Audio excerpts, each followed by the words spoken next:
আমি তো এর আগের দিনই বলেছিলাম যে অর্জুন সিং যদি বিজেপির ক্যান্ডিডেট হয়, দলে দলে বিজেপির লোক তৃণমূলে যোগদান করবে।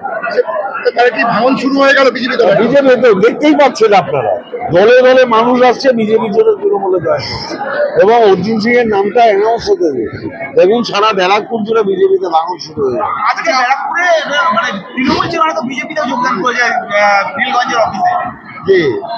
ওই মন্ডু সাউ ছিল, সঞ্জয় সিং ছিল, এরা তৃণমূল ছিল নাকি বিজেপি যোগদান করেছে। সঞ্জয় সিং কোথাকার? ভাটপাড়ার জগদ্দল ভাটপাড়া। ও তো বিজেপির ক্যান্ডিডেট ছিল 2022-এর মিউনিসিপালিটি নির্বাচন, ও আবার তৃণমূল করলো। 40 জন যোগদান করেছে। আরে ওরা তো বিজেপি ছিল, বিজেপি ছেড়ে বিজেপিতে যোগদান। আচ্ছা এরা হয় নাকি? ও তো 2022-এ বিজেপির ক্যান্ডিডেট, ওকে তৃণমূল নেয়নি।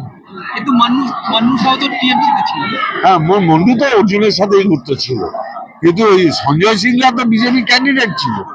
আচ্ছা, একটা বিষয় সেটা হচ্ছে আপনার নির্বাচনী এজেন্ডা কি হবে, মানুষের কাছে কি বলবেন?